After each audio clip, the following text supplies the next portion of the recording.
اور پھر ولی اللہ ہونا بھی تو ضروری ہے. ہمارے نبی صلی اللہ علیہ وسلم نے حکم دیا خالف الیہود والنصارى, یہود اور عیسائیوں کی مخالفت کرو. اعفوا اللحى, داڑھی رکھو یا داڑھی بڑھاؤ؟ داڑھی بڑھاؤ. میں نہیں کہہ رہا جو داڑھی کاٹتے ہیں وہ ہم سے برے ہیں, ہم سے اچھے ہی ہوں گے, لیکن کم از کم ایک آدمی ولی اللہ ہونے کا دعویٰ کرتا ہے تو اس پر سنت والا گیٹ اپ تو فرض بنتا ہے نا. تو بغیر داڑھی کے ولی اللہ کہاں سے مارکیٹ میں آنا شروع ہو گئے؟ ان کی داڑھی بھی نہیں ہے. آپ گیٹ اپ دیکھ لیں, جو رنگ برنگی گیٹ اپ ہے, جو فنکاروں اداکاروں والا گیٹ اپ ہوتا ہے, وہ جو ایکٹروں پہ سجتا ہے, علماء پہ یہ گیٹ اپ سجتا ہے. اگر میں یہاں رنگ برنگی نیلی پیلی بتیاں لگا کے آ جاؤں, آپ بولو گے مفتی صاحب کسی شوٹنگ میں جا رہے ہو یا جمعے کا بیان کرنے آ رہے ہو؟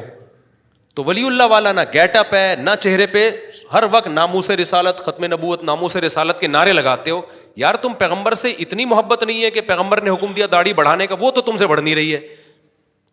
ہم نہیں کہہ رہے جس کی داڑھی نہیں ہے ہم اس کو برا سمجھتے, ہم سے اچھا ہی ہوگا, لیکن کم از کم وہ دعویٰ تو نہیں کرتا نا بڑے بڑے.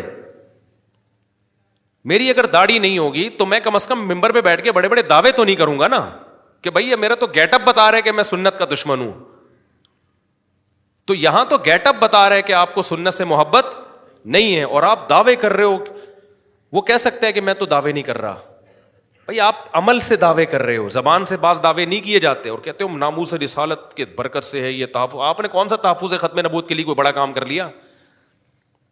کون سی آپ نے تحفظ ختم نبوت کے لیے مارے کھائی ہیں؟ یا بل, وہ جو قومی اسمبلی سے بل پاس ہوا تھا اس میں آپ کا کیا کردار ہے؟ کچھ بھی نہیں. منجن بیچ رہے ہو آپ ناموس رسالت کا اور ختم نبوت جو ہے وہ اس کا نام پہ. آپ جو ختم نبوت کا کام کرنے والے ہیں وہ تو الگ لوگ ہیں, وہ تو کبھی نہیں انہوں نے کوئی پھونک لگا کے کسی بندے کو ٹھیک کرنے کی کوشش کی. تو اب مسئلہ یہ ہے کہ ہماری گورنمنٹ کو چاہیے تھا, ہمارے جو با اختیار ادارے ہیں ان کو چاہیے تھا کہ یار ایک آدمی کھلے عام لوگوں کو الو بنا رہا ہے, اور بیچاری عوام تو بے وقوف ہوتی ہے. وہ تو ویڈیو دیکھ دیکھ کے کہ لنگڑا تھا شف کیا ہے صحیح چلنا شروع ہو گیا, وہ بے وقوف بن رہی ہے. تو یہ کس کی ذمہ داری تھی اصل میں؟ یہ حکومت کی ذمہ داری ہے.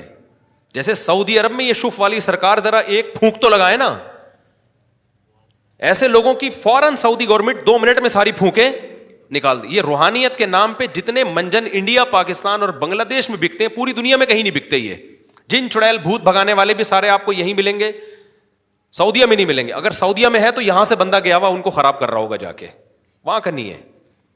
تو اس لیے یہ سب سے پہلی ذمہ داری کس کی ہے؟ گورنمنٹ کی ذمہ داری ہے کہ ان کو بھی اور ان جیسے جتنے لوگ ہیں ان کو کنٹرول کرے. یہ جو کھول کے بیٹھے ہوئے ہیں نا سنگ دل محبوب آپ کے قدموں میں, اور یہ جو کتنے نعرے لگے ہوئے ہیں, اور پتہ نہیں کیا کیا گند لوگوں کو جادو کے نام پہ پلا رہے ہوتے ہیں, گندے خون اور اوٹ پٹانگ عملیات فلیتے اور پلیتے, ان سب کو گورنمنٹ پر لازم ہے کنٹرول کرے, ان کے دھندوں کو ختم کرے. سمجھتے ہو کہ نہیں سمجھتے ہو؟ جو بھی روحانیت کے نام پہ دکان کھول کے بیٹھا ہوا بند کرے بھائی. ہاں دم کرنا رقیہ شریعت سے ثابت ہے. کل میرے پاس ایک آدمی آیا, بیچارے پہ جن تھا, تو واقعی لگ رہا تھا کہ اس کے, تو میں نے اس کو کہا, میں نے کہا کہتے میں کیا کروں؟ میں نے کہا بھائی آپ, میں نے بھی اس پہ دم کر دیا. میں نے کہا آپ جاؤ اپنے محلے کے امام سے, جو بھی نیک آدمی ہو ان سے دم کروا لو, بس اس سے آگے بڑھنے کی کوشش, ٹھیک ہو جاؤ ٹھیک ہے, نہیں ہو تو صبر کرو. اس سے آگے لمٹ کو کراس کیا نا, وہ کسی سرکار کے پاس چلے گئے آپ یا عامل کے پاس چلے گئے. میں نے کہا وقتی فائدہ ہوگا, اس کی گارنٹی دے رہا ہوں, لیکن اس سے بڑی مصیبت میں پھنسو گے اور پھنستے چلے جاؤ گے.